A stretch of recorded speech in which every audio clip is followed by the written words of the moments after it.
ማቆም አይቀርም ብሎ ነው እሱ ማስቆም አይቀርም። ስለዚህ ሁላችንን ቆምና የእግዚአብሔርን ቃል እናነባለን። ቴንክ ዩ ሰይፉ። ፑሽ አፕ ከመስራት ራሱን ጠበቀ። መቀመጥ መነሳት ማለት። እግዚአብሔር ይመስገን። የእግዚአብሔርን ቃል እናወጣና እናነባለን። ዳንኤል ምዕራፍ 11 መጽሐፍ ቅዱስ የያዛችሁ እናወጣለን። ከቁጥር 31 ጀምሮ 33 ድረስ አነባዋለሁ። ዳንኤል ምዕራፍ 11 ከ31 ጀምሮ እስከ 30ንም ሊጨምረው 30 31 32 33ን ላንብበው። የኪቲም መርከቦች ይመጡበታልና ስለዚህም አዝኖ ይመለሳል ይላል። በቅዱሱም ቃል ኪዳን ላይ ይቆጣል፣ ፈቃዱንም ያደርጋል። ተመልሶም ቅዱሱን ቃል ኪዳን የተውትን ሰዎች ይመለከታል። ከእርሱም ጋር ሰራዊቶች ይቆማሉ፣ መቅደሱንም ግንቡንም ያረክሳሉ፣ የዘወትሩንም መስዋዕት ያስቀራሉ፣ የጥፋትንም ርኩሰት ያቆማሉ። ቃል ኪዳኑን የሚበድሉትንም በማታለል ያስታል። ነገር ግን አምላካቸውን የሚያውቁ ሕዝብ ይበረታሉ ያደርጋሉ። በሕዝቡም መካከል ያሉ ጥበበኞች ብዙ ሰዎችን ያስተምራሉ። ነገር ግን በሰይፍና በእሳት ነበልባል በምርኮና በመበዝበዝ ብዙ ዘመን ይወድቃሉ። ጸልያለን። ቅዱስ አምላክ ሆይ እንደገና እናመሰግንሃለን። ስለ ብላቴኖቻችን ደግመን እናመሰግንሃለን። አሁንም እንኳ በየክፍሉ ስላሉት እግዚአብሔር ሆይ ታናናሽ፣ መካከለኛ፣ ታላላቅ ብላቴኖቻችን በኢየሱስ ክርስቶስም በፊትህ እናቀርባለን። እጅ ከነርሱ ጋር ትሆን። ልጅህም በሚሄድበት መንገድ ምራው፣ በሸመገለም ጊዜ ከዛ ፈቀቅ አይልም ተብሎ እንደተጻፈ እውነተኛ መንገድህን የሚከተሉበት ማስተዋልና ጥበብ፣ አስተማሪዎችም ያንን አቅጣጫ የሚያሳዩበት ጸጋ እንዲበዛላቸው እለምንሃለሁ። እኔና ወገኖችም በየቤቶቻችን ለልጆቻችን እግዚአብሔር አምላካችን ሆይ አንተን ማሳየት እንድንችል፣ አንተን በልባቸው መጻፍ እንድንችል፣ በኑሯችንም በንግግራችንም እግዚአብሔር ሆይ አንተን ማንጸባረቅ እንድንችል ጸጋህ ያግዘን። ዛሬ ደግሞ ቃልህን አስተምረን፣ ሚረባንን ነገር ተናገረን። በጌታ በኢየሱስ ክርስቶስም ጌታ ሆይ ሰምተን የምናስተውልበትን ጸጋ ስጠን። ጌታ ሆይ ብዙ ሰምተን ትንሽ ታዘን ቢሆን በኢየሱስ ክርስቶስ መታዘዝን ጨምርልን፣ መገዛትን ጨምርልን፣ እንደ ቃልህ መኖርን ጨምርልን፣ ፍሬ ማፍራትን ጨምርልን። እባክህ ጌታ ሆይ የምንሰማው ሁሉ ቃልህ ለጥቅም ይሁንልን፣ በፍጹም ለፍርድ አይሁንብን። እግዚአብሔር ሆይ ስለ ሁሉም ክብር ላንተ ይሁን። ስለ ሰማህን ተመስገን። በኢየሱስ በጌታችን ስም አሜን። እግዚአብሔር ይመስገን። ዛሬ የማካፍላችሁን ክፍል እንደ አውትላይን ዓርብ ዕለት ሼር አድርጌያችኋለሁ። ዓርብም ለመጸለይ ተጠቅመንበታል። ያንን በዝርዝር እንድናይ ነው የምፈልገው። ቶሎ ብዬ እግዚአብሔር በልቤ ያመጣው የእግዚአብሔር ቃል ስለሆነ እዚህ ያነበብኩላችሁ ክፍል ላይ ዳንኤል ምዕራፍ 11 ከመጨረሻው ዘመን ጋርም የተያያዘ መልእክት ነው። በመጨረሻው ዘመን ሙላቱ የሚገለጥበት፣ ፍጻሜው የሚገለጥበት መልእክት ነው። ግን በመጨረሻው ዘመን ብቻ ሳይሆን እኛም በመጨረሻው ዘመን ባለን ሰዎች ሕይወት ላይ የሚፈጸም ነገር እንደሆነ እዛ ቦታ ላይ ትመለከታላችሁና ሕዝቡ ከእግዚአብሔር ጋር ቃል ኪዳን አድርጓል። በዚህ ክፍል ላይ እንደምታዩት ሕዝቡና እግዚአብሔር ቃል ኪዳን አለው። እግዚአብሔርን ለማገልገል፣ እግዚአብሔርን ለማምለክ፣ እግዚአብሔርን ለመከተል፣ ለእግዚአብሔር ለመቀደስ ሕዝቡ ቃል ኪዳን ገብቶ ነው ከጌታ ጋር የሚኖረው። ያው ታውቃላችሁ ብሉይ ኪዳን ሲባል አዲስ ኪዳን ሲባል ሁለቱም ኪዳን አላቸው። በኪዳን ነው የእግዚአብሔር ሕዝብ የሚከተለውና ነገር ግን በመጨረሻው ዘመን ያለው አደገኛ የጠላት አሰራር ያንን ኪዳን ማፍረስ ነው። በሕዝቡና በእግዚአብሔር መካከል ያለውን ኪዳን ማፍረስ ነው። ያንን ኪዳን ህዝቡ እንዳይጠብቅ ማድረግ ነው። እና በጣም አንዳንድ ኬርለስ የሆኑ ሰዎችን ግዴለሽ የሆኑ ስለ ኪዳናቸው ምንም የማይገዳቸው ሰዎችን በመጀመሪያ ሲያገኛቸው ያስታቸዋል ነው የሚለን። እና ትንሽ ይሄንን ክሉ ከሰጠዋችሁ በኋላ ላንብብላችሁ ሁላችሁ። በቅዱሱ ቃል ኪዳን ላይ ይቆጣል ይላል። ጠላት በቅዱስ ቃል ኪዳን ላይ በጣም ይቆጣል። ህዝቡ ከእግዚአብሔር ጋር እንዲህ ተያይዞ እንዲኖር አይፈልግም በጣም። ምክንያቱም ሰው እግዚአብሔር ጋር ከተያያዘ ሰይጣን እንደማያሸንፈው ያውቃል። ሰይጣን እንደማይረታው ያውቃል ህዝቡን። ስለዚህ በተቻለ መጠን ያንን ሰንሰለት ያንን ቃል ኪዳን ለማፍረስ ነው የሚታገለው። ምክንያቱም ያ ቃል ኪዳን ፈርሶ ብቻችንን ካገኘን ምን እንደሚያደርገን ስለሚያውቅ አንችለው። እና የህዝቡ ጥበቃ በእግዚአብሔር ቃል ኪዳን ውስጥ ነው። የህዝቡ ድል ያለው በእግዚአብሔር ቃል ኪዳን ውስጥ ነው። እና ምን ይላል? በቅዱሱ ቃል ኪዳን ላይ ይቆጣል፣ ፈቃዱንም ያደርጋል። ተመልሶም ቅዱሱን ቃል ኪዳን የተውትን ሰዎች ይመለከታል። በጣም ይከታተላል። ያንን ቃል ኪዳን የተውትን ሰዎች ይመለከትና ስሙኝ፣ ከእርሱም ጋር ሰራዊቶች ይቆማሉ፣ መቅደሱንም ግንቡንም ያረክሳሉ፣ የዘወትሩንም መስዋዕት ያስቀራሉ፣ የጥፋትንም ርኩሰት ያቆማሉ፣ ቃል ኪዳኑን የሚበድሉትን በማታለል ያስታል። ቃል ኪዳኑን የሚበድሉትን ሁኬርስ ለሆኑ ሰዎች። ለምሳሌ ባልና ሚስት ቃል ኪዳን አድርገው ነው አይደል የሚጋቡት? በቃል ኪዳን ነው። ግን አንዳቸው ቃል ኪዳናቸውን ኬርለስ ሆነው ስለ ሚስታቸው ኬርለስ ሲሆኑ፣ ስለ ባላቸው ኬርለስ ሲሆኑ በጣም ቆንጆ ሴት ያሳያቸዋል። ቆንጆ ወንድ ያሳያቸዋል። ማለት እዚህ ጋር ያለው በቃ ሲረሱት ቃል ኪዳኑ። ከዛ በኋላ ቀጥሎ ምንድነው የሚያደርጋቸው? በዝሙት ይጥላቸዋል፣ ያስታቸዋል። ማለት እሱ ነው። ከእግዚአብሔርም ጋር ያለው ቃል ኪዳን ልክ እንደዚህ ነው። ሰው ከእግዚአብሔር ጋር ያለውን ቃል ኪዳን ኬርለስሊ ማየት ሲጀምር፣ ከእግዚአብሔር ጋር የገባውን ቃል ኪዳን ሲያላላው የሚከታተለው የሚያደባል። ባለፈው ሳምንት ዶክተር እንዳለው የሚውጠውን ፈልጎ እንደሚያገሳ አንበሳ። እሺ፣ ከዛስ ቃል ኪዳኑን የሚበድሉትን በማታለል ያስታል። እና ብዙ ሰዎች የሚስቱት በዚህ መንገድ ነው። በቃ this is the way። ሰዎች ለእግዚአብሔር ያላቸው ቃል ኪዳን ሲላላ ጠላት መግቢያ ያገኛል። ለእግዚአብሔር ለቅድስና የገቡትን ቃል ኪዳን ሲያላላ መግቢያ ያገኛል። ለእግዚአብሔር አገልግሎት የገቡትን ቃል ኪዳን ሲላላ መግቢያ ያገኛል። ለወንድማማችነት ፍቅር ያለውን ቃል ኪዳን ኢየሱስ እንደወደደኝ እወድሃለሁ የሚለው ቃል ኪዳን ሲላላ መግቢያ ያገኛል። እና እንደዛ ይሆናል ካለ በኋላ ቀጥሎ ያለው ነገር ግን በዚህ መካከል ብዙዎች ቃል ኪዳናቸውን እየሳቱ፣ ብዙዎች ቃል ኪዳናቸውን እየበደሉ፣ ብዙዎች በጠላት ማታለል እየተወሰዱ ባለበት ሰዓት ግን ሁሉ ጊዜ የሚገርም ነገር አለ። እግዚአብሔር ሁሌ ቅሬታ አለው። በቃ ቅሬታ የሚባል አለው እግዚአብሔር ሁሌ። በየትኛውም ዘመን ራሱን ያለ ምስክር ማይተው አምላክ አለ። እና በዚህ ጊዜ ይላል ነገር ግን እንዲህ እየተበደለ ባለበት ሰዓት፣ እንዲህ ቃል ኪዳን እየላላ ባለበት ሰዓት፣ እንዲህ ብዙዎች እየሳቱ ባለበት ሰዓት ነገር ግን አምላካቸውን የሚያውቁ ሕዝብ ይበረታሉ። በጣም የሚገርም ነው። አሉ የነቁ ሰዎች፣ አሉ የበረቱ ሰዎች፣ አሉ በዚህም ዘመን ቃል ኪዳናቸውን በብርታት የሚይዙ ሰዎች፣ የገቡትን ቃል ኪዳን እያማጡ የሚጠብቁ ሰዎች አሉ። እነሱ እነማን ናቸው? አምላካቸውን የሚያውቁ ሕዝብ። ከዛስ ይበረታሉ። በማን ላይ ነው የሚበረቱት? ሄሎ፣ በማን ላይ ነው የሚበረቱት? ባሳቹ ላይ፣ ባታላዩ ላይ፣ በአመፀኛው ላይ፣ በክፉ ላይ ይበረታሉ። ከዛስ የአምላካቸውን ፈቃድ ያደርጋሉ፣ የጠላትን ፈቃድ ያደርጋሉ። እና ምንድነው የምትሉት እዚህ ጋር?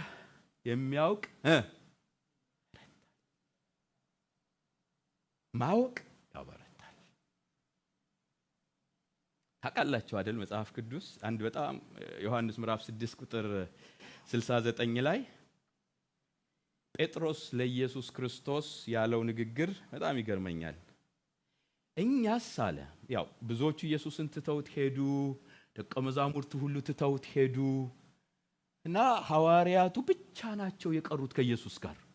ከዛ እናንተስ ልትሄዱ ትወዳላችሁ ወይ? ብዙዎች እኮ ሄዱ፣ ሳቱ፣ ተለዩ ከኔ ጋር፣ የገቡትን ቃል ኪዳን አፈረሱ።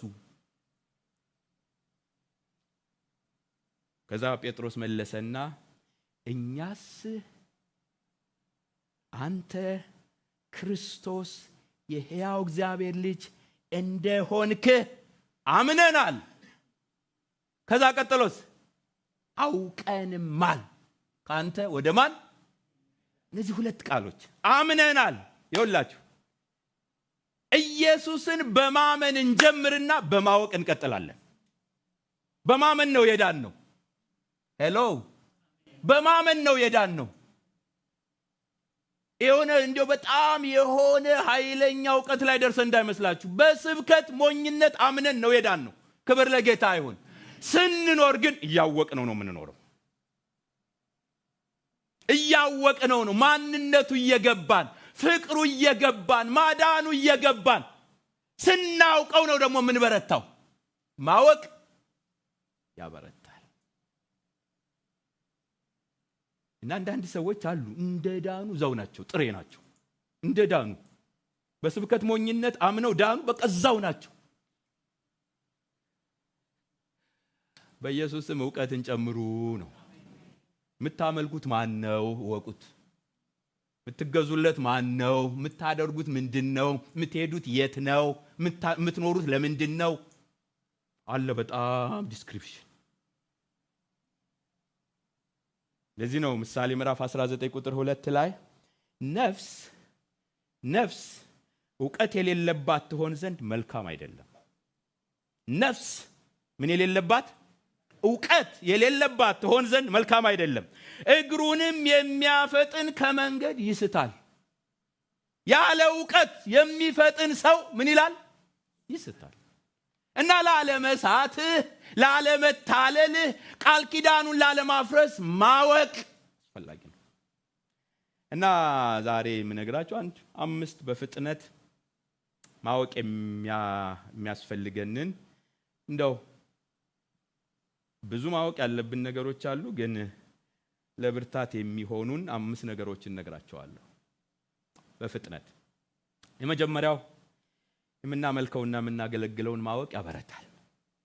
በየትኛውም ሁኔታ ውስጥ እያለፋችሁ፣ በየትኛውም ሲቹዌሽን ውስጥ እያለፋችሁ የምታመልኩትና የምታገለግሉትን ጌታ ማወቅ ያበረታችኋል።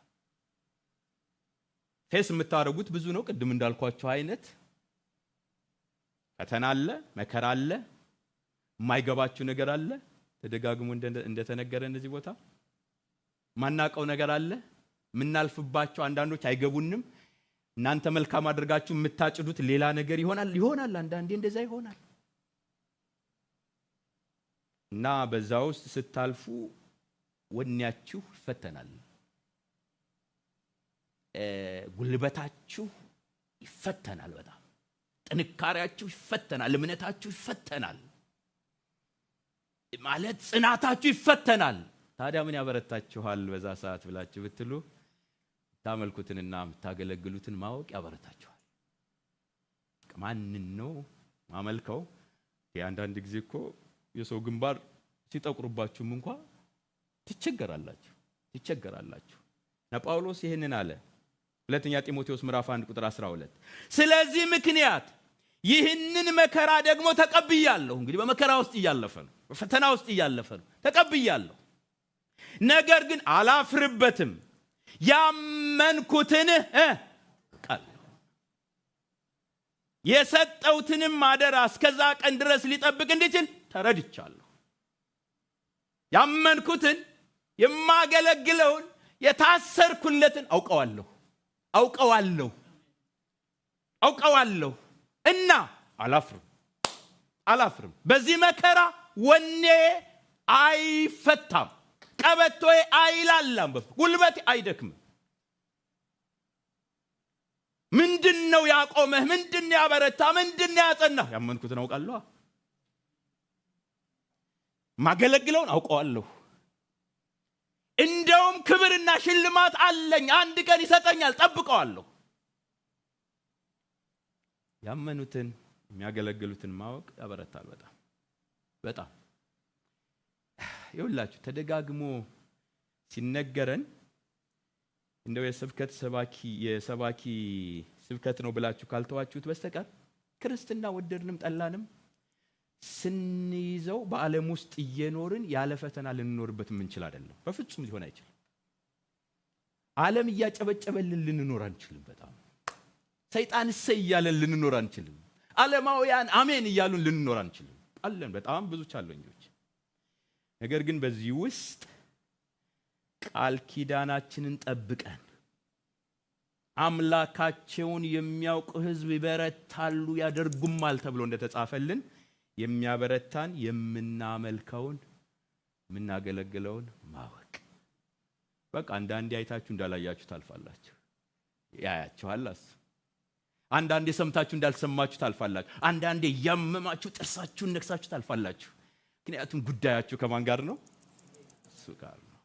እሱ በጣም ያበረታችኋል። የሚገርማ ያበረታ። የትኛውም ሲቹዌሽን የትኛውም ሁኔታ ውስጥ በጽናት መቆም የምትችሉት የጠራችሁ እግዚአብሔር ሲገባችሁ ብቻ ነው።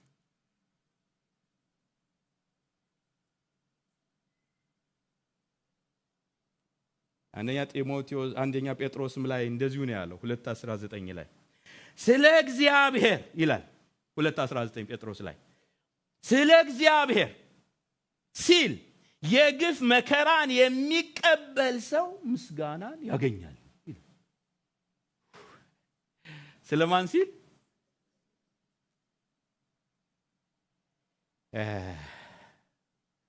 ስለ እግዚአብሔር።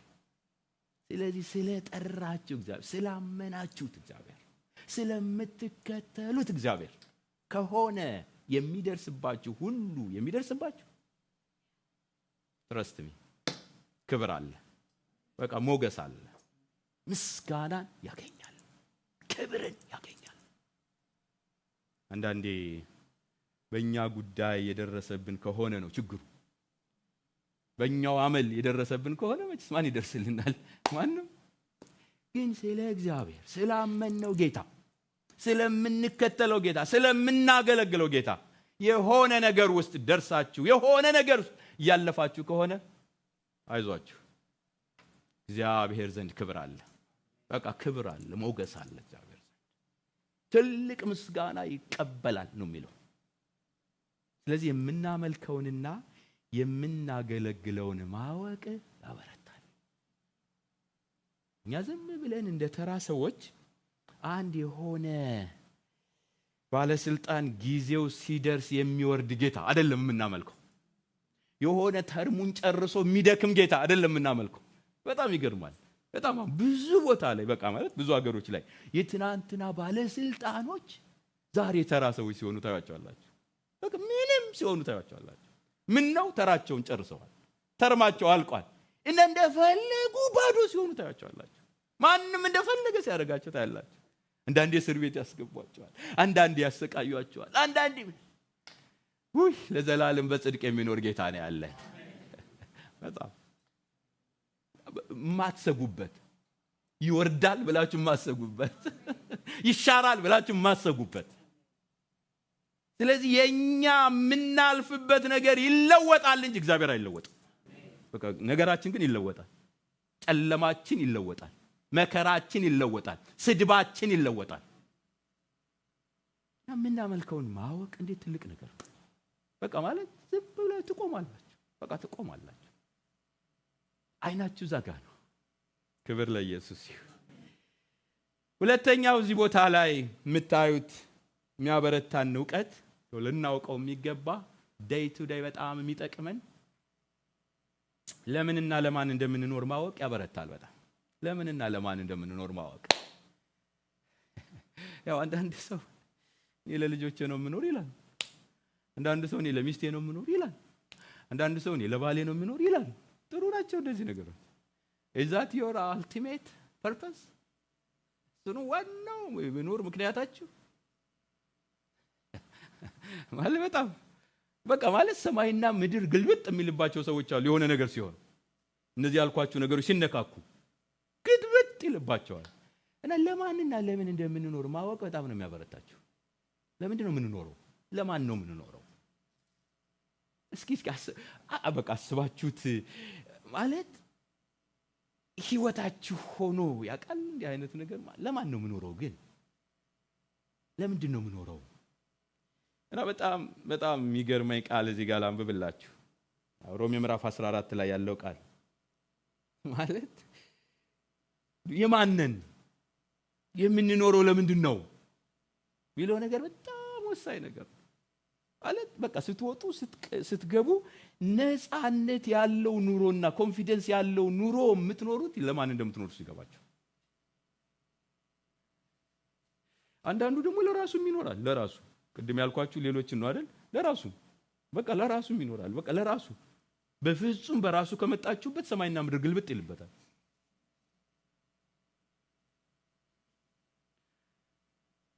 ላንብብላችሁ። እኔ በጣም ነው የሚገርመኝ ይሄ ቃል። በጣም እውነትና የእግዚአብሔር እውነት ከኛ አንድስ እንኳ ለራሱ የሚኖር የለምና። እስኪ በሉት ከኔ ጋር አብራችሁ ከኛ በሉ እስኪ። አንድስ እንኳ ለራሱ የሚኖር የለምና። እንዳይተናነቃችሁ እየተጠነቀቃችሁ ዋጥ እያረጋችሁ። ለራሱም የሚሞት የለም በሉት አበሉ። በህይወት ሆነን ብንኖር ለጌታ እንኖራለንና ብንሞትም ለጌታ እንሞታለን። እንግዲህ በህይወት ሆነን ብንኖር ወይም ብንሞት የጌታ ነን። አንዳንዶቻችሁ እንዳያንቃችሁ ጉሮሯችሁን ፈርታችሁ ዝም አላችሁ። ወረደ ወደ ታች ወረደ ማለት ዝም ብለን አሁን እናነባዋለን። ይሄ እኮ ነው እንግዲህ በቃ ይሄ ነው እኮ የመኖር ትርጉማችን። ኑሮ የሚባለው ትርጉሙ እዚህ ጋር ነው ያለው። ጌታ በደሜ ገዛሁ ሲለን፣ ዋጀኋችሁ ሲለን፣ የራስ ያደረኳችሁ ሲለን፣ አምጬ ወለድኳችሁ ሲለን this is the purpose። ይሄ ነው ዓላማው። የናንተ አይደላችሁ። የማናችሁ?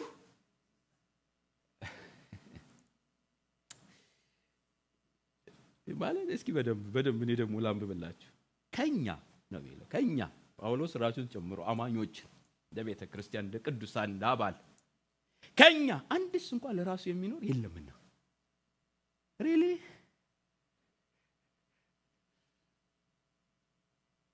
የለም። ለራሱ የሚኖር የለም። እውነት ነው። ምን አለ እንደ ቴርሞሜትር ቢኖረኝ የለም። ለምን መሰላችሁ? የኛ ነገር ሲነንካ ግሽግሽ የሚያደርገን ለምን ነው? እኛው ነንና ለኛ ምን ነው? በቃ በዛ ቴስት ታደርጉታላችሁ። ምንም እኮ ሌላ ቴስት አያስፈልገንም። በቃ ነካ ሲያደርጓችሁ ብልጭ ምን ይልባችሁ ያው ያሳያቸዋል። መብራቱ ያሳያቸዋል። መብራቱ ያሳያቸዋል። ለራሱ የሚኖር የለም፣ ለራሱም የሚሞት የለም። በህይወት ሆነን ብንኖር ለጌታ እንኖራለን፣ ብንሞትም ለጌታ እንሞታለን። እንዴት ደስ የሚል አባባል! ስለዚህ በማን እጅ ነው የተያዝነው?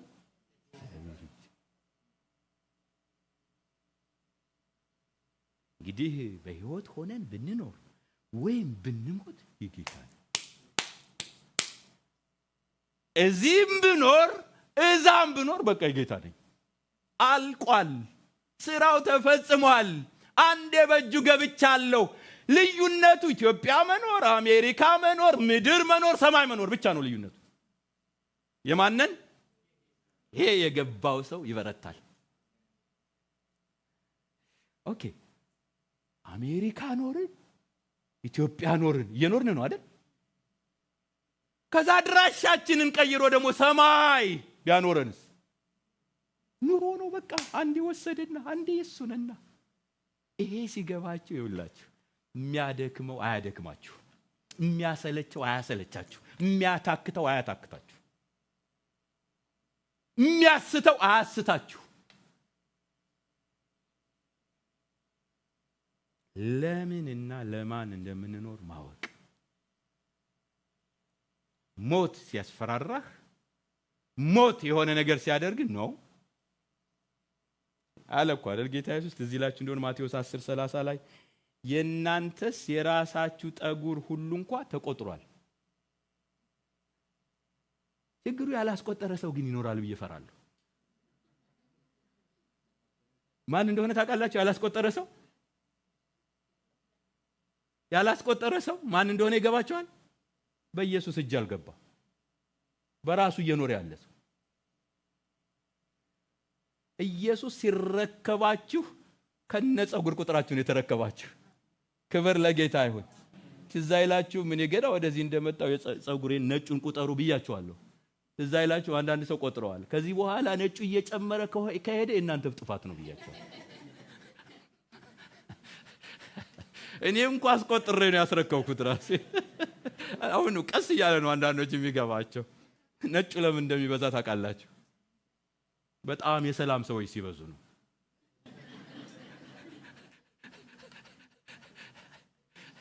እኔ ጋሽ ዳዊትን አላልኩም፣ የኔን ነው።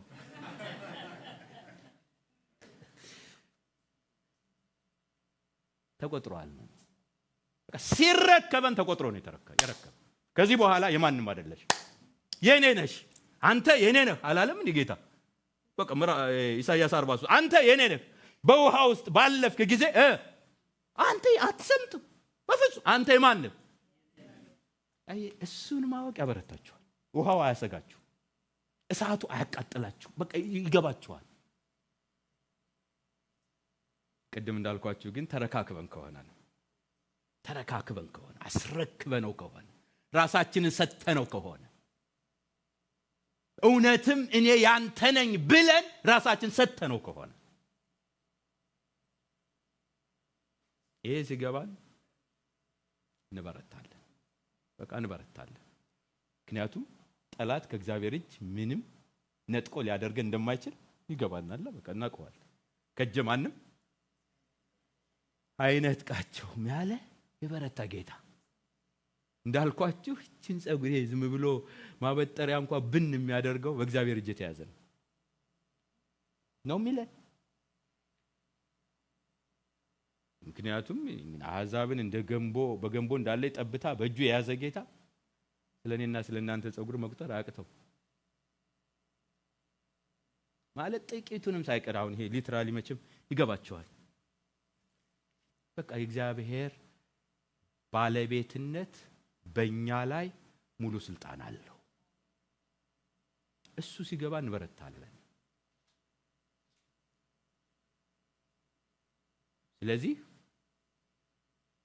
ብኖር ጌታ የፈለገውን ያድርግ በህይወቴ፣ ብሄድ በቃ አገልግሎቴን ጨርሻለሁ።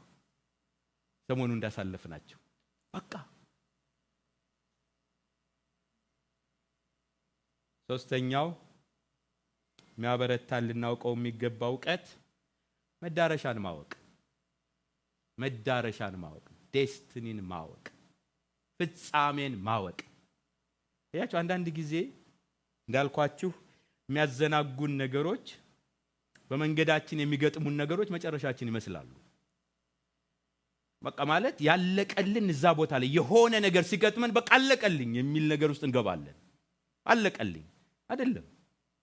በምንም ውስጥ በቃ ማለት ይሄ አጣብቂኝም ውስጥም ገብታችሁ መጨረሻችሁ አይደለም። በጣም ልቤን የሚነካው እስጢፋኖስ እየተወገረ በጣም በትልቅ መከራ ውስጥ ሆኖ መጨረሻው እዛ እንዳልሆነ እሱ የሚታየው ግን ኢየሱስ በእግዚአብሔር ቀኝ ቆሞ ይገርማል። በጣም ያ ክብር ነው የሚታየው። የሆነ በቃ በጣም የጠበበ መንገድ ውስጥ ጭንቅ ያለ ነገር ውስጥ ሆናችሁ ፍጻሜያችሁ ያ እንዳልሆነ ሲገባችሁ ትበረታላችሁ። እጅ አትሰጡም፣ በፍጹም አትሰጡም። ለዚህ ነው ይሄ ሁለተኛ ቆሮንቶስ ከዚህ በፊትም ተናግሬዋለሁ በተወሰነ እሱን ላንብብና በጣም አንድ ሌላ የሚገርመኝ ታሪክ አለ። እሱንም አነብላችኋለሁ። ድንኳን የሚሆነው ምድራዊ ሁለተኛ ቆሮንቶስ ምዕራፍ 5 ቁጥር 1 ድንኳን የሚሆነው ምድራዊ መኖሪያችን ቢፈርስ ተመልከቱ፣ እስከ መጨረሻው እስከ መፍረስ ይደርሳል ነው። ምድራዊ መኖሪያችን የሚለው እንደሚገባችሁ ቤት አይደለም፣ ስጋ ነው። ቢፈርስ ይላል። እንግዲህ ስጋ ሲፈርስ ዝም ብሎ አይፈርስም፣ ታውቃላችሁ። ያማል፣ በጣም እያመመ ነው የሚፈርሰው። እንዴ በጣም ቢፈርስ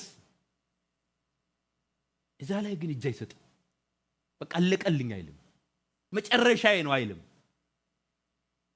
በቃ ደከመኝ አይልም። እዛ ላይ ምኑ ፈርሶ እንግዲህ ስጋው ፈርሶ በቃኝ አይልም። ምን ያየው ሰው ባትሉኝ ቀጥሉ አስሙኝ። በሰማይ ያለ በእጅ ያልተሰራ የዘላለም ቤት የሚሆን ከእግዚአብሔር የተሰራ ሕንፃ እንዳለን እናውቃለንና። ምን አበረታው? በስጋ መፍረስ ውስጥ፣ በስጋ ህመም ውስጥ፣ በስጋ ስደት ውስጥ፣ በስጋ መከራ ውስጥ እያለፈ የሚያውቀው ነገር ግን አበረታው። ምንድን ነው ያወቀው? ዴስቲኒ፣ መጨረሻው። እግዚአብሔር ይርዳን። ይሄ የተሸከምነው ስጋ በጣም ደካማ ስጋ፣ በጣም ብስብስ የሆነ ሰው አለ ዳዊት። ብስብስ ነው በጣም በቃ ደካማ መሆኑን ታዩታላችሁ። ምንም ሳይነካችሁ እንኳን ስሜታችሁ ሲለዋወጥ አትታዘቡትም? ራሳችሁ በቃ ምንም ሳትሆኑ እኮ እና ቢፈርስ የሚሰማችሁ ስሜት አለ።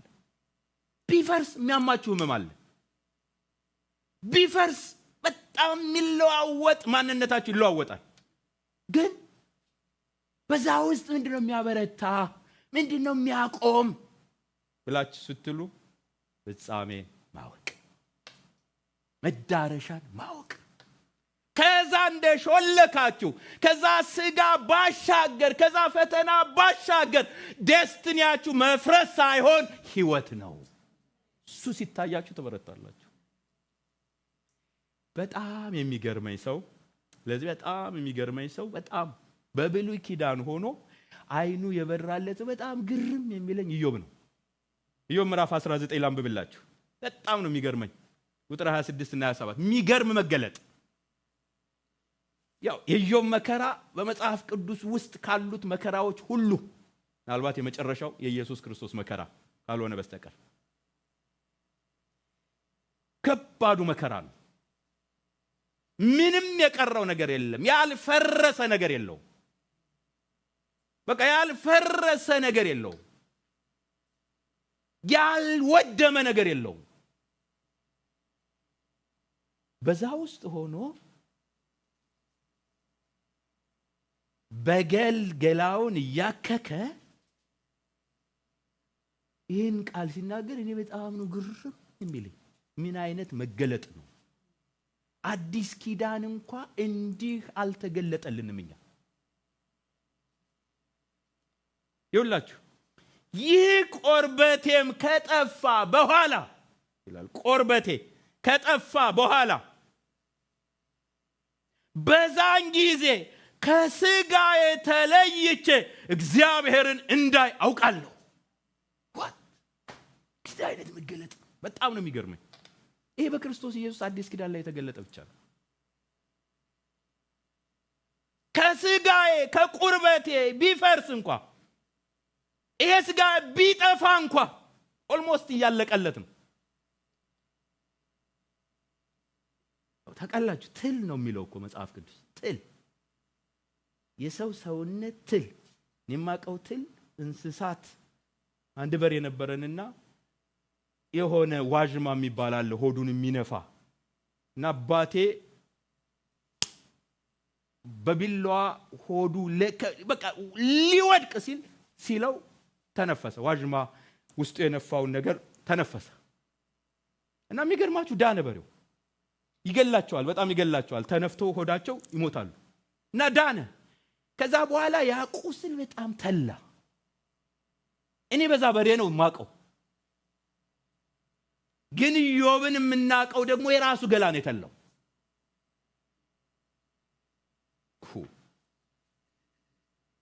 ግን እንዲህ ይላል እዛ ውስጥ ሆኖ ምን አበረታህ አትሉትም?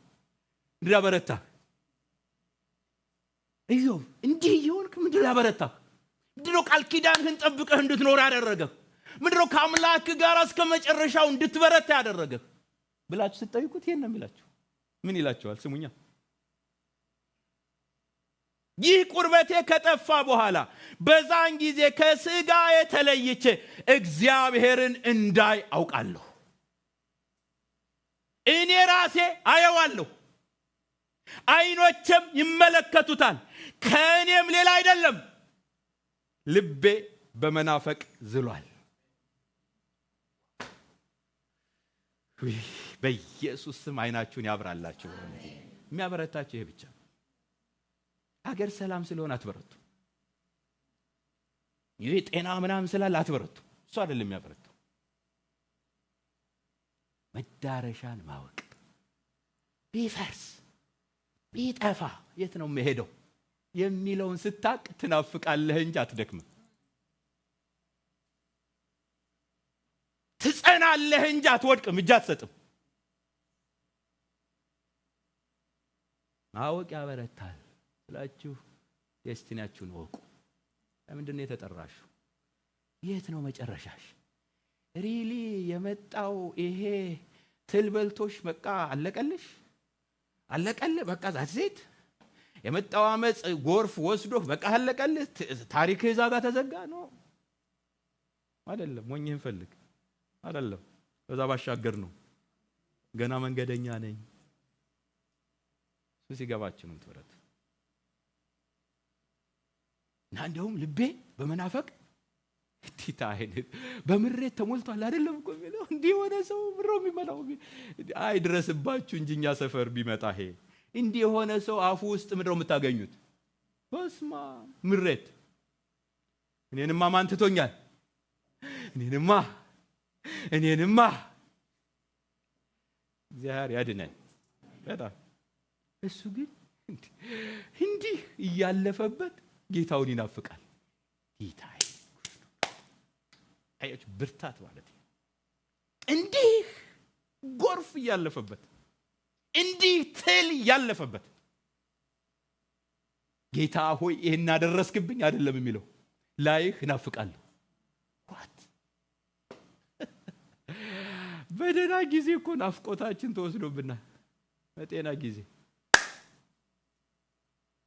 ትንሽ ቁርጠት ይዞንማ ወይ ጉድ! ትንሽ ሆስፒታል ሰንበት ብንልማ አወረ በስማ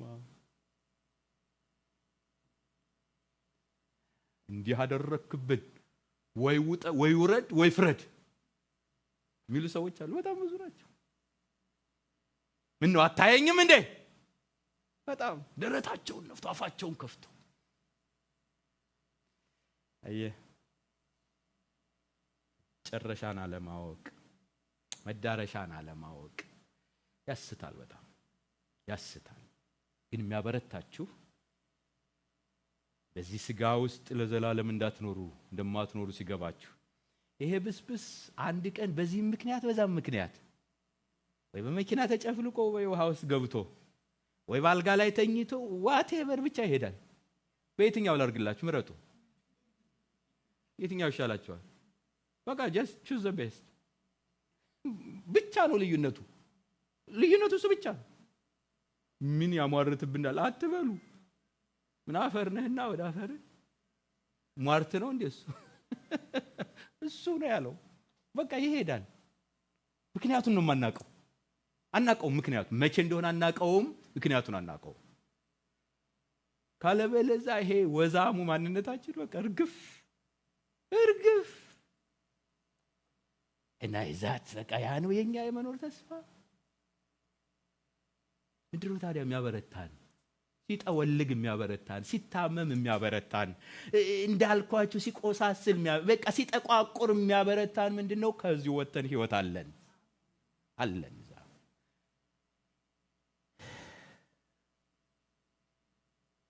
እና እንዲህ የገባው ሰው በህመሙ ከማጉረምረም ይልቅ ከዛ ባሻገር ያለውን ጌታ እያመሰገነ ይናፍቃል። ላይህ ይናፍቃል። አንድም ሰው እኮ ይውላችሁ አንድም ሰው ጌታን ሲያየው ለምን በዛ ስጋ አሰቃየኝ ብሎ እንደማይጠይቀው ታውቃላችሁ? ይሄን አባባል ነገር አልንገራችሁ። አንድ ቀን ይውላችሁ ጌታ ላይ ሁሉም አንዳንዱ የሄደው በቃ ጥንቱ ዚህና ዛ ተበታትኖ ነው። አንዳንዱ የሚሞተው በመኪና አደጋ የሚሞት፣ አንዳንዱ በቃ በጣም በብዙ ሰዓት ተቃጥሎ ነው። ጌታ ላይ ከሄደ ለምንድን ነው ስጋዬን እንደዛ ያሰቃየው ብሎ እንደማይጠይቀው ታውቃላችሁ? በቃ ይሄ እንደሚፈርስ የታወቀ ነው። አይጠይቀው። እሱን ሲያየው ናፍቆቱ ብቻ ነው የሚያቃጥለው፣ ፍቅሩ ብቻ ነው ለምን አይባልም እሱ። አንዳንድ የሰውን ስታዩ የሆነ ደብድቧችሁ በኋላ ስትታረቁ ምን እንዴት ለምንድን ነው ግን እንደዛ ያደበደብከኝ ትላላችሁ? ለምንድን ነው እንደዛ ያሰቃየኝ? ምን አድርጌ ነው ትሉታል። እግዚአብሔር ግን እንዲህ አይጠየቅም። ነፍሳችሁ ቀጥታ ከስጋችሁ ስትወጣ ትረሳዋለች፣ እንደበሰበሰ ትቆጥረዋለች። እንኳንስ ለሱ ተቆርቁራችሁ እግዚአብሔርን ልጠይቁት። እሱ ሲገባችሁ ይብላችሁ ስጋችሁ ምንም ቢሆን ትበረታላችሁ። መዳረሻን ማወቅ። አራተኛው ተልእኮን ማወቅ ያበረታል። ታዲያ በዚህ ስጋ ውስጥ ለምንድነው የምኖረው? ምን እንዳደርግ ነው የምኖረው? እድሜ ከተጨመረልኝ ለምንድነው የምኖረው? ለምንድነው የምኖረው? ለምንድነው የምኖረው? በዚህ ስጋ በዚህ ዓለም ለምንድነው ከዳንኩ በኋላ የማይወስደኝ? ለምን አልወሰደንም? ተልኳችን ምንድነው? ላንብብላችሁ፣ ሁለት ጥቅሶችን ላንብብላችሁ። አንደኛውን ጥቅስ ነው ፊልጵስዩስ ምዕራፍ 1 ከ21 እስከ 24። እሱ ይገልጠዋል ብዙ ነገር። ለኔ መኖር ክርስቶስ ነው፣ ሞትም ማትረፍ ነው። በጣም ገብቶታል። የሮሜው ምዕራፍ 14 ቅድም ያነበብኩላችሁ ብኖርም ለጌታ ነው ብሞትም ለጌታ ነው። ያንኑ ያመጣና እዚህ ጋር ለኔ መኖር ክርስቶስ ነው፣ ሞትም ማትረፍ ነው። በስጋ ከቆየሁ this is the point በስጋ ከቆየሁ ፍሬያማ ተግባር ይኖረኛል። ስለዚህ በስጋ የምኖረው ምን እንደሆነ ነው እንግዲህ ላይ ያነበብኩላችሁ። ከኔ ጋር ናችሁ እንዴ? በስጋ የምኖረው ለምንድን ነው የሚለን? ፍሬያማ እንደሆነ ነው። ፍሬ እንዳረግፍ አይደለም፣ ፍሬ ቢስ እንደሆነ አይደለም። አንዳንድ ሰው አይድረስባችሁ መቼም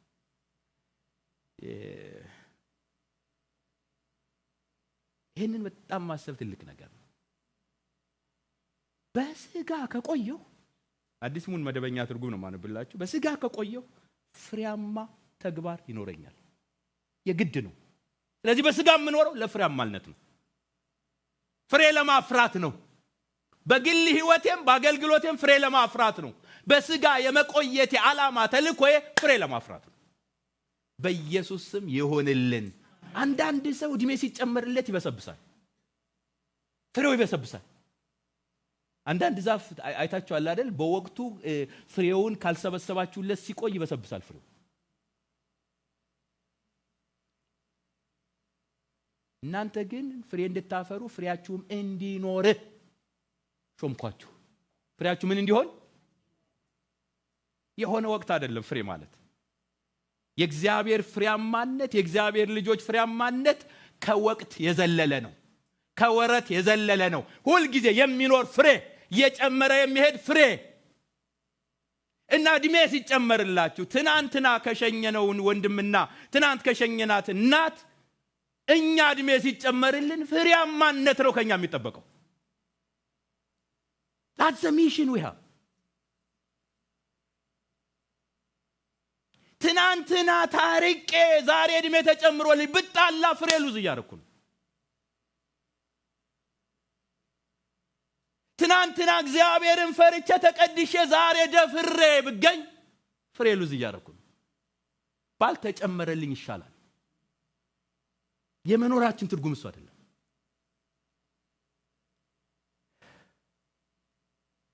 እና እኔ በጣም አስቡ፣ ቀኖችን ቁጠሩ። በእውነት በጣም ኦኬ፣ አንድ ተጨመረልኝ፣ ምን ፍሬ አፈራሁ? ሁለት ተጨመረልኝ ምን ፍሬ አፈራው? እሱ ነው ተልኳችን ሊሆን የሚገባ። እሱ ነው ታርጌታችን ሊሆን የሚገባ። ፍሬያማ ተግባር ይኖረኛል። ነገር ግን የትኛውን እንደምመርጥ አላውቅም። በእነዚህ በሁለቱ እጨነቃለሁ። ልሄድ ከክርስቶስ ጋር ልኖር እናፍቃለሁ፣ ይህ እጅግ የተሻለ ነውና። ነገር ግን በሥጋ መኖሬ ለእናንተ ይበልጥ አስፈላጊ ነው። ሌሎችን ለማገልገል ነው። ራስን ለማሳየት አይደለም፣ ለማገልገል ነው። ሌላውን ለመጥቀም ነው። ይኸውልህ በእነዚህ እግረ መንገዶች ትምህርት ቤቶች አሉ። በእነዚህ እግረ መንገዶች ትዳሮች አሉ። በእነዚህ እግረ መንገዶች ልጆች አሉ። በእነዚህ እግረ መንገዶች ስኬቶች አሉ። ዋቴቨር ግን እሱ አይደለም ሚሽናችን። ተልኳችን እሱ አይደለም። አንደኛ ፍሬ ማፍራት በህይወታችን፣ በኑሯችን፣ ባካሄዳችን። ሁለተኛ ሌላውን ማገልገል፣ ማሰናከል አይደለም። ለእናንተ አስፈላጊ ነው እንጂ ለኔማ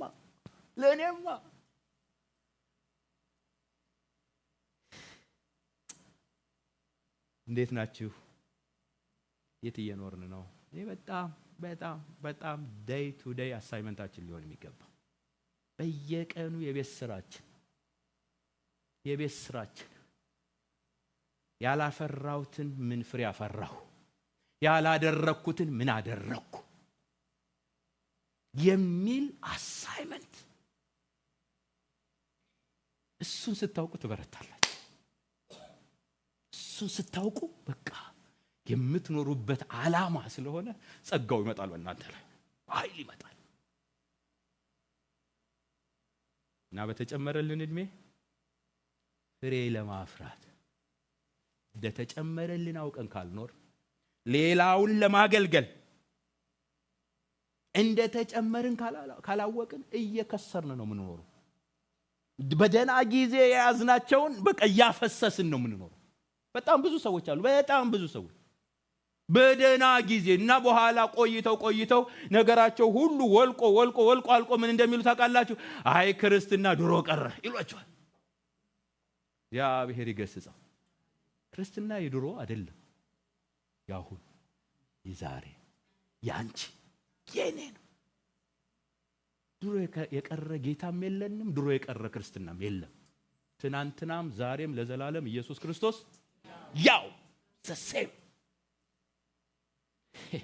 እና ልዩነቱን የና እናንተ ጋር ኢን ዘሴም የሆነ ጌታ፣ ማይለወጥ ጌታ፣ በአባቶቻችን የሰራ ጌታ፣ ትናንትና የሰራ ጌታ ዛሬ እንደሚሰራ ራሳችንን አለመስጠት ካልሆነ በስተቀር ጉልበቱ አልደከመም።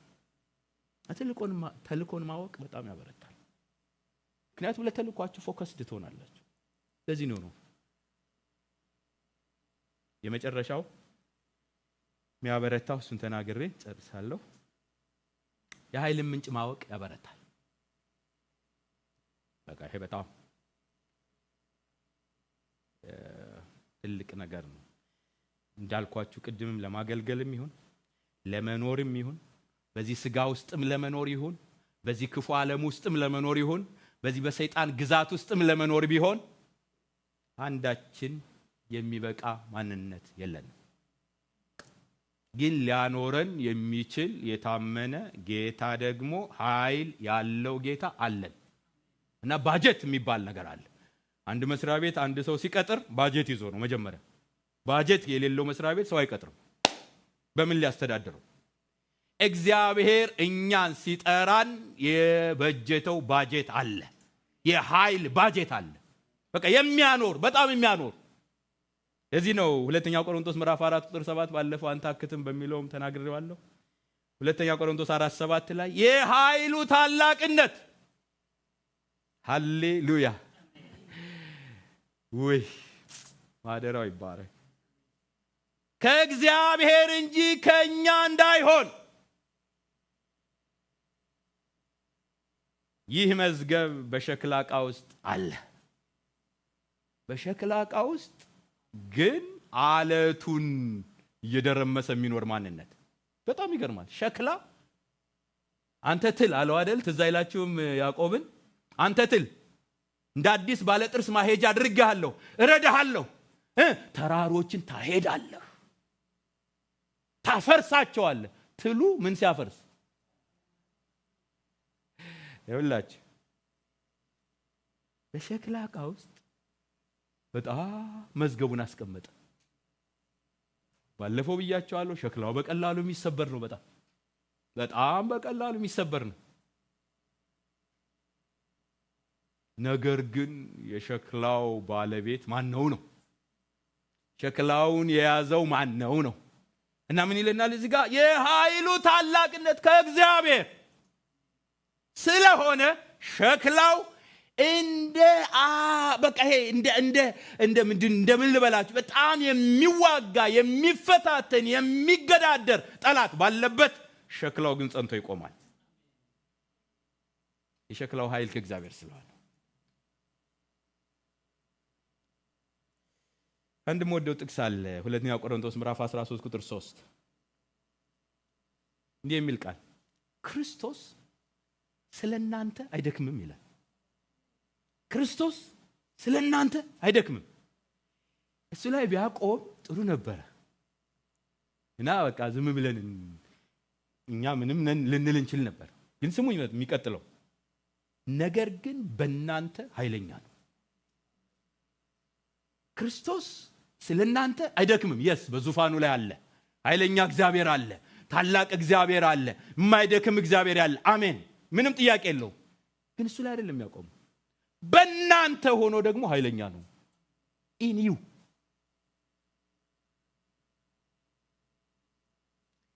እና ይሄ በድል የምንፎክረው ፉከራ ጀስት ወኔ ያላቸው ሰዎች የሚፎክሩት ፉከራ አይደለም። ጀስት በወኔ እናሸንፋለን ምንለው ፉከራ አይደለም። ኃይላችን አስተማማኝ ስለሆነ፣ በቃ የሚያዋጣ ጌታ ስላለን፣ የሚረዳ ጌታ ስላለን፣ እሱን ስታውቁ ሸክላው ሳይሆን የሚታያችሁ የሸክላው ባለቤት ይታያችኋል። ምንድነው የሚባል? ውሻውን ካልናቁ ባለቤቱን ካልናቁ አጥሩን አይነቀንቁ። ልክ ነው አይደል? ልክ ነው። አጥሩ የእንጨት ሊሆን ይችላል፣ በጣም በቀላሉ ታፈርሱት የምትችሉት ሊሆን ይችላል፣ በቆርቆሮም ሊሆን ይችላል በቀላሉ። ግን ማንም መጥቶ ዝም ብሎ አይነካውም። ከምን የተነሳ? ባለቤቱን ካልናቀ በስተቀር። በቃ አጥር ነው፣ ሁሌ አጥር፣ ሳርም ይሁን ምን ይሁን አጥር ነው። ስለዚህ ያንን አጥሩን አክብራችሁ የምትኖሩት ከጎረቤታችሁ ጋር ባለቤቱን ስለምታውቁ ነው።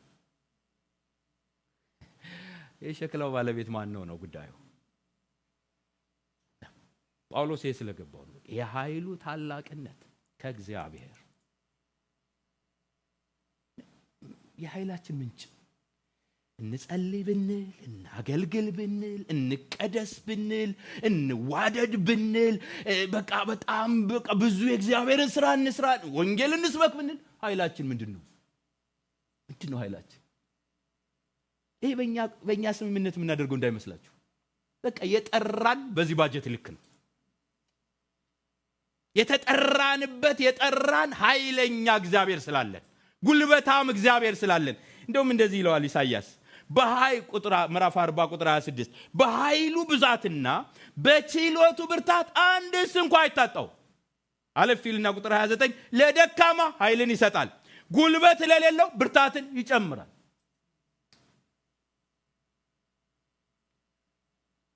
እና አይዟችሁ በእውነት በቃ ክርስትናችን የሚገርም ጥሪ ነው። የጠራን የሚገርም ጌታ ነው። ሲጠራን ደግሞ የሰጠን የኃይል ባጀት አስደናቂ ነው። እኛ መሆን ማንችለውም በእኛ ውስጥ ሊሆን የሚችል ኃይል አለ። አትችይም። በቃ የኛ ችግር ቅድም እንዳልኳችሁ ለገዛን ራሳችን መስጠት ብቻ ነው። ካለበለዛ በእኛ ድካም ኃይሉን የሚገልጥ ጌታ አለ። በሸክላው የከበረ ማንነቱን የሚገልጥ ጌታ አለ። የኃይላችን ምንጭ እሱ ነው። ሁኚ የሚልሽን ቃሉ፣ ሁን የሚልህን ቃሉ፣ አድርግ የሚልህን ቃሉ፣ አድርግ የሚልሽን ቃሉ ሊያደርግ የሚችል ኃይል አለው እግዚአብሔር አለው። አንቺ አይደለሽም። የኔና የናንተ ፋንታ መስጠት ነው። here we are ምኖረው ላንተ ነው ብሞትም ላንተ ነው።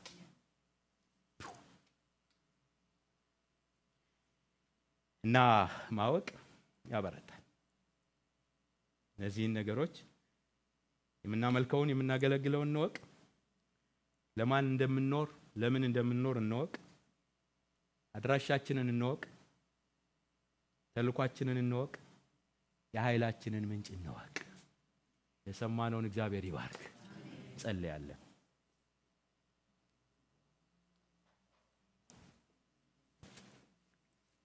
ጸልያለን። እንወቅ። እናውቀውም ዘንድ እግዚአብሔር እንከተል። እንደ ወገግታም ተዘጋጅቶ እናገኘዋለን። እንደ ዝናብም ምድርን እንደሚያጠጣ እንደ መጨረሻ ዝናብ ይመጣል። አውቀን እንኑር። ገብቶን እንኑር። በብርታት እንኑር። የሚያበረታን ጌታ ዛሬም ጉልበቱ ያው ነው። ባንቺ ልክ አይደለም፣ በኔ ልክ አይደለም፣ ባንተ ልክ አይደለም። እኔን ታምኖ አንተን ታምኖ አንቺን ታምኖ አይደለም የጠራን ጉልበቱን፣ ኃይሉን፣ ማንነቱን ታምኖ ነው። እንወቀው። ጸልያለን። ቆመን በጌታ ፊት ጸልያለን። ሃሌሉያ ኦ ሃሌሉያ። ክብር ለኢየሱስ ይሁን። ክብር ለኢየሱስ ይሁን። ኦ እናመሰግንሃለን። ጌታን እስኪያመስግኑት። ለብርታት የጠራን ጌታ የተባረከ ይሁን።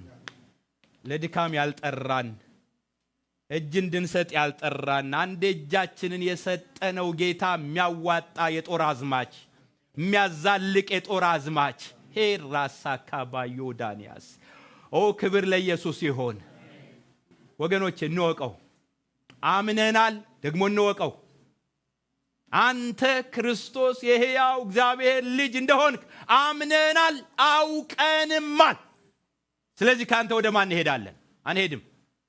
ያመናችሁትን ወቁት። ኦ ኢየሱስ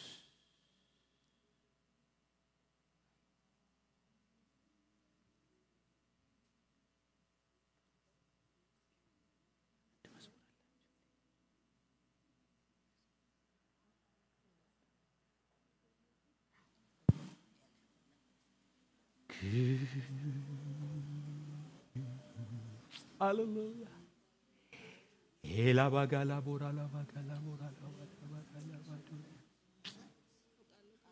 ኢዲያላ ባጋላ ቦራላ ባጋ። ጸልዩ። በጣም አስደናቂ ህይወት ያለን ሰዎች ነን።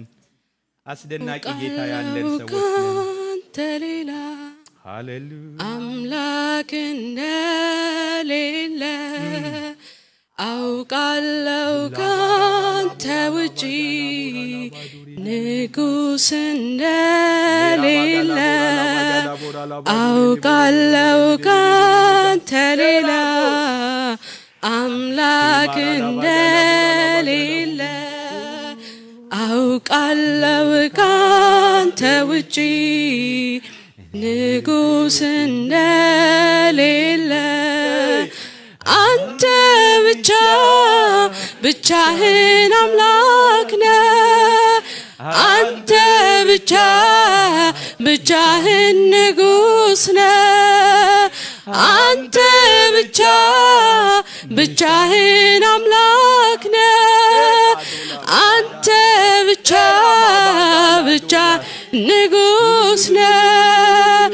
አውቃለሁ ካንተ ሌላ አምላክ እንደሌለ አውቃለሁ ካንተ ውጪ ንጉስ እንደሌለ አውቃለሁ ካንተ ሌላ አምላክ እንደሌለ አውቃለሁ ካንተ ውጪ ንጉስ እንደሌለ አንተ ብቻ ብቻህን አምላክ ነህ።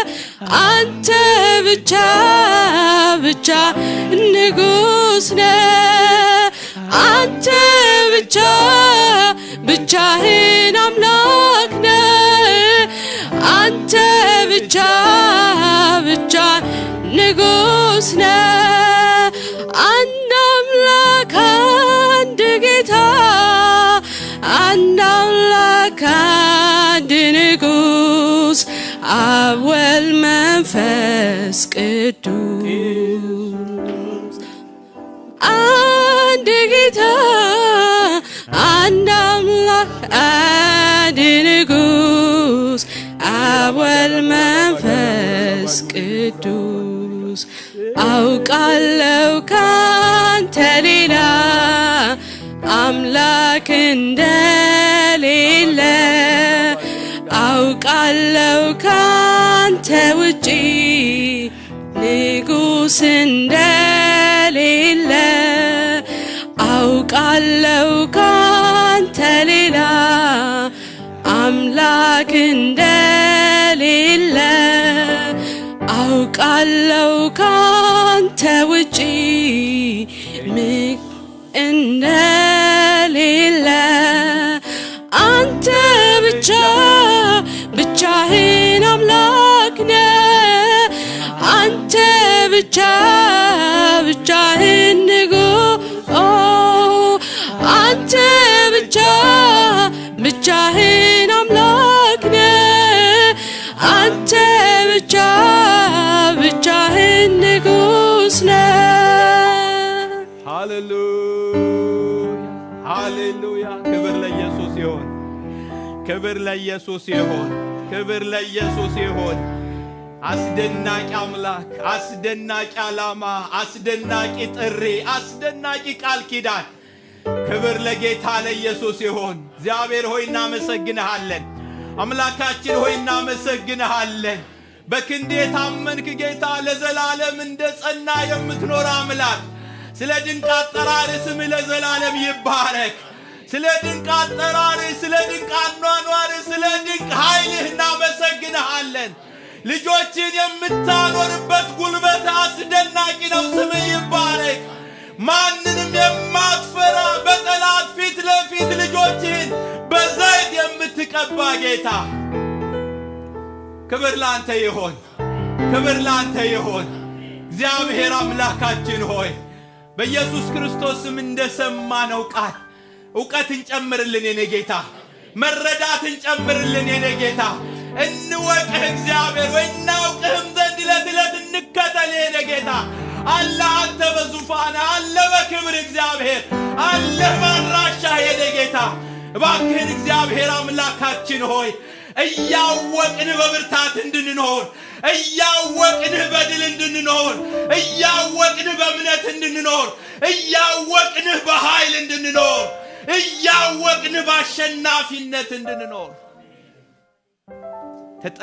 የተጠራንበትን ጥሪ እንዳናሳንሰው፣ ጉልበቱን እንዳናሳንሰው፣ በጀቱን እንዳናሳንሰው፣ እግዚአብሔር ሆይ ብርታቱን እንዳናሳንሰው፣ አቅሙን እንዳናሳንሰው፣ አባቶቻችን በኖሩበት ልክ በተጠቀሙበት ልክ ይልቁንም በተሻለ ኪዳን ከዛ በሚሻል ኪዳን እግዚአብሔር ሆይ ቃል ኪዳናችንን ጠብቀን እንድንኖር እንድትረዳን በኢየሱስ ስም እለምንሃለሁ። ጌታ ሆይ ታበረታት የሚገባት ነፍስ ማወቅ የሚገባትን አውቃ እንድትበረታ ቃሉ ከሰሚዎች ጋር በእምነት ስላልተዋሃደ ተብሎ እንደተጻፈ ሳይሆን ተዋህዶ ዛሬ ይህችን ነፍስ እንዲጠቅማት እግዚአብሔር ሆይ ለብርታት እንዲሆናት፣ ለመነሳት እንዲሆናት፣ አቅም ለመግለጥ እንዲሆናት፣ ጉልበት ለማግኘት እንዲሆናት፣ ጸጋ ለመሞላት እንዲሆናት፣ ባጀቷን ለመጠቀም እንዲሆናት በጌታ በኢየሱስ ክርስቶስ ስም ቃልህ በዚች ነፍስ ውስጥ የተዋሃደ ይሁን። ከትናንትና ዛሬ ፍሬ እንድናፈራ እድል ከሰጠህን፣ ከዛሬ ነገ ፍሬ እንድናፈራ እድል ከሰጠህን፣ ከትናንትና ዛሬ ሌሎችን ለመጥቀም እድል ከሰጠህን፣ ከዛሬ ነገ ሌሎችን ለማገልገል እድል ከሰጠህን ባክህ ይሄ ገብቶን የተጨመረልንን እድልና ባጀት እንድንጠቀም በጌታ በኢየሱስ ስም እንድትረዳን እንለምንሃለሁ። ማጸናሃለሁ። ትናንትና የሰበሰብነውን ፍሬ በተጨመረልን ቀን እንዳናፈሰው፣ እንዳንጥለው፣ እንዳናበሰብሰው፣ እንዳናሳጣህ እግዚአብሔር እንዳንሆን በጌታ በኢየሱስ ስም እንድትረዳን እንለምንሃለሁ። ለፍሬ ጨምረህልና ለፍሬ እንድንኖር አድርገሃልና ፍሬያችን እየጨመረ በመጨረሻ ሰዓት በጎተራው ሞልቶ የሚፈስ ፍሬ ይዘን እንድንገኝ ስትቆጣጠረን ፍሬ አፍርተን እንድንገኝ አንተ በጎ ታማኝ ባሪያ፣ አንቺ በጎ ታማኝ ባሪያ ለመባል የሚያበቃ ፍሬ በእጃችን እንዲገኝ እንድትረዳን አውቀን እንድናገለግልህና አውቀን እንድንከተልህ በኢየሱስ ክርስቶስ ስም እለምንሃለሁ። ክብር ሁሉ ላንተ ይሁን። ስምህ ለዘላለም ይባረክ።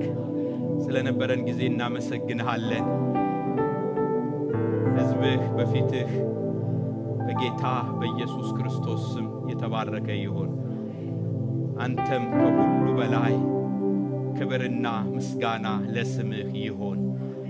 ራራህልን፣ ምሕረት ያደረክልን፣ ጸጋ የሰጠህን፣ አቅም የሆንከን በእኛ ልክ ሳይሆን አንተ ባሰብከው ልክ ሕይወታችንን ተራራ ላይ ያቆምክ፣ እንደ ሸለቋችንና እንደ መከራችን ብዛት ያልተውከን እግዚአብሔር ማጽናናትህ ስለበዛልን እናመሰግንሃለን። ክብር በሰማይ ክብር በምድር ላንተ ይሆን። እንደ ሥጋችን ድካም ሳይሆን በጸጋህ ብርታት እግዚአብሔር ሆይ ስላቆምከን፣ ስላሻገርከን፣ ስላሳለፍከን፣ ስላወጣህን ስምህ ለዘላለም ይባረክ።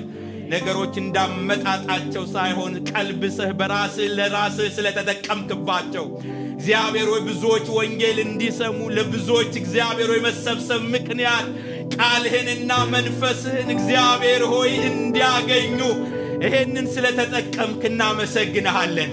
ይሄን ስብሰባ ሰው ሊጠራው አይችልም። አንተ በጠራው ስብሰባ ደግሞ እግዚአብሔር ሆይ ራስህንና ቃልህን መናገር እንድንችል ጸጋ የሰጠህን፣ ፍቅርህን እንድናሳይ ጸጋ የሰጠህን፣ ምሕረትህን እንድናሳይ ጸጋ የሰጠህን እግዚአብሔር ሆይ እንድናገለግል ጸጋ የሰጠህን ክብር ሁሉ ለአንተ ይሁን።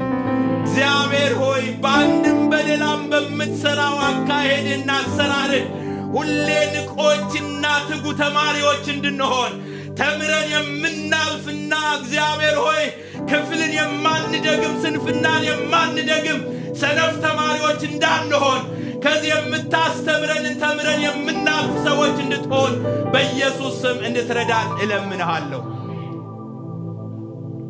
እህቶቼ፣ ወንድሞች አርብም ተናግሬዋለሁ። ይሄንን ትምህርት አስተውላችሁ ከሆነ ደጋግሞ እግዚአብሔር በልቤ በጣም ትናንትናም ተናግሬዋለሁ፣ አርብም ተናግሬዋለሁ። ባለፉት 2 ሳምንታት 2 የዚችን ቤተ ክርስቲያን አባላቶች ወደ ጌታ ሸኝተናል። ግን በጣም ልብ በሉ፣ አንዷ የ95 እናት ነች፣ አንዱ የ32 ዓመት ወጣት ነው። ይሄ በዚህ በእኛ መካከል የሆነ ታሪክ ነው። ሌላ ቦታ የሰማነው አይደለም። ምንድነው ትምህርቱ? እግዚአብሔር 95 እስክትደርሺ ድረስ አልጠብቅሽም፣ በ32ም ልወስድሽ እችላለሁ፣ እርሊም ልወስድህ እችላለሁ። እኔ አንዳንድ ሰዎች ታውቃላችሁ ንስሐ የምገባው በ60ዎች 80ዎች ስገባ ነው የሚሉ ሰዎች አሉ። 70ዎች ስገባ ነው የሚሉ ሰዎች አሉ። የምመለሰው አደብ የምገዛው ያኔ ነው የሚሉ ሰዎች አሉ። እግዚአብሔር ግን እያሳየን ያለ በየትኛው ሰዓት እንደወስድህ አታውቅም፣ በየትኛው ሰዓት እንድመጣ አታውቅም፣ ወደ አንተ እንዴት እንደምመጣ አታውቅም። ተዘጋጅተህ ኑር፣ ተዘጋጅተሽ ኑሪ የእግዚአብሔር መልእክት ነው። በየትኛው ሰዓት እንደ ወጣን ላንመለስ የምንችልበት እድል እንዳለ ነው የሚያሳየን። አልጋ ላይ ታሞ አስታመን መሞት አንድ ነገር ነው። እናስ መዳረሻችን ከገባን የትም ቦታ ላይ እግዚአብሔር ቢመጣ አም ሬዲ የሚል መንፈስ ተዘጋጅቻለሁ። በቃ ዛሬም ዝግጁ ነኝ፣ ዛሬም ያለዳ፣ ዛሬም ከጌታ ጋር፣ ነገም ከጌታ ጋር፣ በቃ ከጌታ ጋር በየትኛውም ሰዓት ይምጣ፣ በፈለገው መንገድ ይምጣ፣ ወደ አድራሻዬ ለመሄድ ተዘጋጅቻለሁ የሚል ማንነት የተማረ ሰው የሚያስተውል ሰው ይሄንን ነው የሚማረው። ትጉ ተማሪ ይሄንን ነው የሚማረው። ንቁ ተማሪ ይሄንን ነው የሚማረው። እግዚአብሔር በአንድም በሌላም ስለሚናገር። ስለዚህ በጌታ ስም እለምናችኋለሁ፣ የጌታን ትምህርት ተማሩለት። ይግባል፣ ንግግሩ ይግባል፣ አመጣጡ ይግባል፣ አደራረጉ ይግባል። በተለይ ለዚች ቤተክርስቲያን በዚች ቤተክርስቲያን ስለሆነ እየሆነ ያለው ይሄን ትምህርት በኢየሱስ ስም እንማርለት። ተምረን እንግዲያው ዝግጁ እንሆን። በቃ ዝግጁ እንሆን። መለከት ሳይነፋ ኢየሱስ ወደኛ ሊመጣ ይችላል። አታውቂውም፣ በቃ አታውቀውም። ወንድሞች፣ እህቶች፣ ወጣቶች፣ ታላላቆች፣ ወንዶች፣ ሴቶች፣ ይሄ የትኛውም ኮሌጅ ገብታችሁ የማትማሩት ትምህርት፣ የትኛውም ቴዎሎጂ ትምህርት ቤት የማትማሩት ትምህርት፣ እግዚአብሔር ግን በመካከላችን በእነዚህ ቀናት ያደረገው ትምህርት በኢየሱስ ስም መልእክት ይሆንልን፣ ትምህርት ይሆንልን፣ ለመዘጋጀት ይሆንልን። በቃ እንደ አክቲቭና ንቁ ትጉ ተማሪ፣ ዋይስ በቃ በጣም ስማርት ተማሪ የኢየሱስ ትምህርት ይግባል። የእግዚአብሔር ትምህርት ይግባል። እግዚአብሔር ሆይ ሰንፈን መማራቅቶን ክፍል እንደሚደግም ደጋሚ ሰነፍ ተማሪ በዚህ ጉዳይ ደግመህ እንዳትመጣብን እለምናለሁ። ተምረንህ ግን አውቀንህ አካሄድህ አሰራርህ ተምረን ገብቶን ተዘጋጅተን ከዛሬ ጀምሮ እንድንኖር፣ ሂሳብ አወራደን ከዛሬ ጀምሮ እንድንኖር፣ ካንተ ጋር ተስማምተን ከዛሬ ጋር ጀምሮ እንድንኖር፣ ካንተ ጋር ታርቀን ከዛሬ ጀምሮ የጻድቅ ሰው ኑሮ እንድንኖር በኢየሱስ ስም እህቶቼን እርዳ። በኢየሱስ ስም ወንድሞቼን እርዳ። በኢየሱስ ስም እኔን እርዳ። ክብር ላንተ ይሁን። ስም ለዘላለም ይባረክ። ስለነበረን ጊዜ እናመሰግንሃለን። ተባረክ።